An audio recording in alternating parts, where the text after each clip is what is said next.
Hi everybody, welcome to Q&A with Coach Rebecca. I'm Rebecca Smith, the founder and director of Complete Performance Coaching, a full-service sports psychology coaching company that provides one-on-one coaches for young athletes through Skype or FaceTime, as well as a complete online mental toughness training center at the Perform Happy community, where athletes of all ages are welcome to come and increase confidence, get over fear, and become the athlete that they have the potential to become. So I hope you will join us there if that's something that interests you. And today I'm going to answer a question from one of those members, and actually a couple of members, because we've got this fabulous community, that's why we call it a community and not just a training center, of parents and athletes who are walking this journey of peak performance, or at least trying to. And they ask me questions all the time, and I come on and I share some of those with you guys so that you can get the benefit of those responses. So today we're talking about goals, and we've got an A+ member here. Her daughter is on it. She does all the things. She watches the training. She does what I suggest, but then she's starting to have this issue where she is feeling just really down on herself a lot of the time because she's setting goals and then she's not able to reach them. So that's what I'm going to talk about today. And so I'll go through this mom's question, and then I'll tell you guys about another question briefly at the end that also has to do with some goals. Okay, so this mom says, I wanted to see if I could get your help on some goal setting for my daughter. She's very good at making goals and going after them. I'm afraid that she doesn't know exactly how to set the goals appropriately so that she's able to achieve them and see success.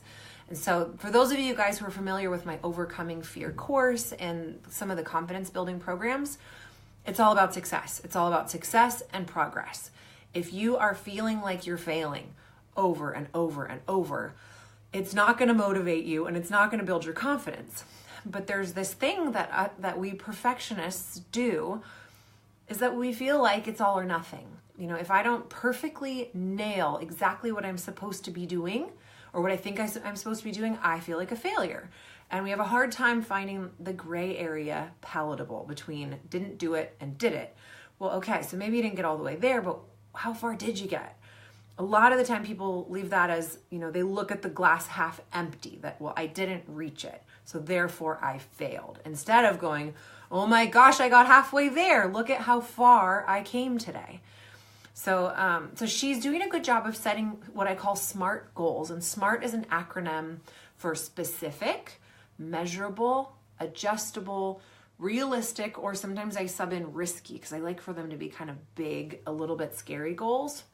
And then T stands for timed. Okay, so for example, this girl's doing a great job of saying, I'm going to make 5 Yurchenko vault drills into the pit by Friday. So that's super specific. You can look back on Friday and go, did I do it or did I not do it? That's how I recommend you set them, because you want to make sure that you can look back and know, did I accomplish my goal or did I not accomplish my goal? If it's like, get better at vault, then it's wishy-washy and it doesn't really point your effort in a very specific direction.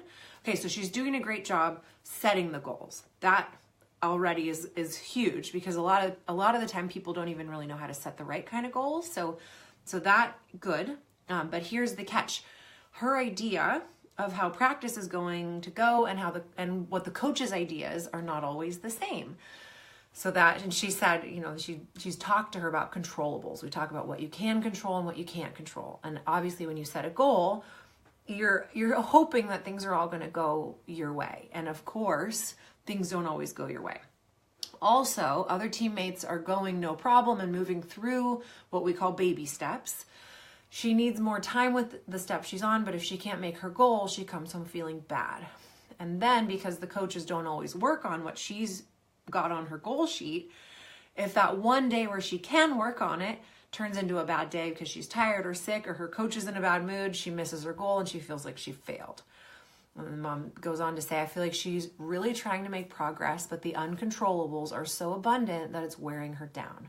How do we set goals that are attainable and progressive without going, quote unquote, too slow, her opinion, or feeling like every night is a failure? And then she says, P.S. Is there such thing as too many goals? I feel like she has a book here, sticky there, paper sheets somewhere else, et cetera, et cetera, et cetera. Okay, so amazing question, Mom, which is why I brought it here. And So I'm sure a lot of kids can relate to this. A lot of adults can relate to this. And a lot of perfectionists actually like stop setting goals because you don't want to fall short. And I talk to plenty of kids in my one-on-one practice where I'm like, what's your dream? And they're like, oh, I don't know, maybe go, like they have these little tiny, maybe-ish, wishy-washy sort of short-term goals that they can kind of share with me. And I'm like, okay, you're afraid of setting goals because you're afraid of failing. And they're like, ugh. Like, yeah, pretty much. And I've been there. Because there's a couple of downsides to setting goals. One is you can reach your goal and still not be happy because the goal, like the outward things in life are not the things that make you happy. I can vouch for that. I had a period of life where I was kind of off my passion, off course. And I was, life looked really good, but it didn't feel good. And I wasn't on the right track. And so even though, I was like knocking goals off left and right, I felt very empty. And then I got back onto my, I want to work with kids. I want to do sports psychology. That's not for me. Yeah, okay, I can like create this nice looking life, but that doesn't fill my heart and soul. So I had to get on that path. And so goals in and of themselves are not enough to make us happy. And a lot of the time when we set goals, we expect when I reach my goal, then I'll be happy. Okay. So there's a couple of flaws in that thinking. First of all, you might not reach your goal because life happens, which we'll talk about here. Or you might reach your goal and you might not be happy. So then there's other stuff going on. So we can't put all our eggs in the goal basket. But you guys who are members know that I am a huge fan of goals. I like to have a 90-day goal, like kind of like a vision or an overarching goal that's based on, I look back on my previous 90 days, see what's flowing, what's flopping, what's thriving, what's struggling, and I go in and I reflect and I set a new intention for my next 90 days. And if you guys want to download that, I have a little, like a format that I use for that. You can go to CompletePerformanceCoaching.com/goals and grab that 90-day vision planner or goal action planner or whatever I called it. Grab that, and you can do your own reflecting and set out. So I like to have kind of a 90-day goal. I also have a big, beautiful vision board right above my desk that has pictures of, nice looking house and a pool and a beautiful bathroom. But then those are like just a couple little pictures. And then I also have things like trust and feeling good and pure happiness and best friends. And so it's this, this thing that inspires me. Yeah, it would be really cool to have a pool. And guess what, you guys? I put this pool on my vision board back a year and a half ago, and as of next month, I will have a pool. So these things kind of like subconsciously keep you moving in a certain direction. And I love to be able to look back at old vision boards and go, oh my gosh, I did that. Like one of them, something appealed to me in a magazine that said The Graduate. And at this point I was, a college dropout and was like, why would I put that on my board? And I did. And guess what? You guys, if you heard my podcast last time or my Facebook video last time, I talked about my process to going back and getting my master's degree. But it started with this weird little like cutout on my vision board that started with a goal. So I put this out, and then it kind of like lines me up in a direction that I'm like, well, what would that be like to take one class, or gosh, how would one end up with a swimming pool? Those sorts of things just start to kind of swim around. Like, what might it be like to compete level 10 gymnastics or go to that college or whatever it is? You give yourself permission to dream, and then things kind of start lining up. But it's not enough to be like, I want things or I want outcomes, because there's got to be, something filling your heart up in the meantime so that you can stay the path and stay the course. Okay, so the thing about goals is that it's not actually about reaching the goals that is the point. It's not the reason why I have you guys post goals every week. It's because it funnels your focus and your energy and your motivation and your effort in a certain direction. So if you are trying to make 5 vaults this week and your coach is not taking you to vault, you're more likely to go, hey coach, can we go to vault? And they might say no, right? But you're more likely to do the things that are going to get you there. You might go, hey, while we're doing floor, could I like do a couple of vault drills right here? Because it's right where the setup is. It just gets you lined up with that intention so that you will have a better chance of reaching it. It doesn't mean necessarily that you're going to. It doesn't mean that I'm going to have the exact, like white farmhouse that's on my vision board, but it does kind of get me thinking about like, what can I do that'll move me in that direction? Today, what little thing can I do? Can I ask the coach? All right, coach said no, I tried my best. Maybe I'll visualize 4 today. I'll visualize 5. I'll do something that can get me moving in that direction. I will tumble on floor with the intention of getting my punching stronger so that I can go and punch the board better tomorrow. Whatever it is, it gets you thinking about it and it gets you moving in that direction. And all I want for any of you guys is progress. That's what we want, because progress is success. If you train yourself to look at it that way. If you feel like getting halfway to a goal is a failure, you are so selling yourself short. If you feel like getting halfway to a goal is major, awesome progress, then you go back the next day charged up and ready to keep making more progress forward. The A in SMART is for adjustable, for a reason. A is for adjustable, meaning if life intervenes, if you get sick, if your coach is in a mood, if you don't get to go to that event today, if whatever, you can go, all right, today's Wednesday. I still have 5 to get. It's not looking good.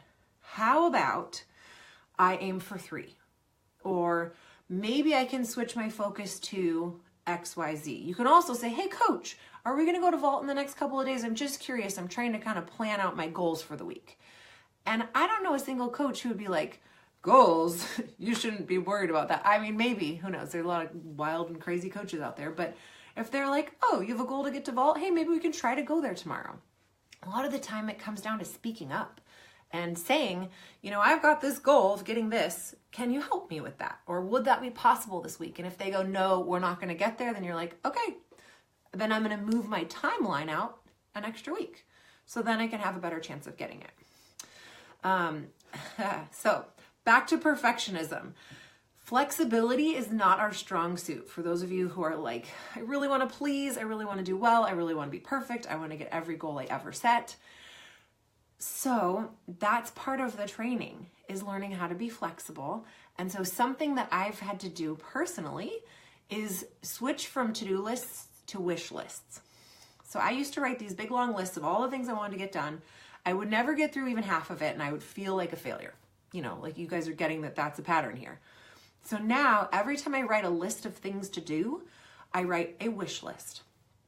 If the universe wants to line up in such a way that I can get done, fabulous. If not, I will assume that I've done the best I could because I put my effort into it, and it is what it is. So what I do is I start my day with what I call a brain dump, like all the things I'd love to do today. Okay, I dump it all out on a piece of paper.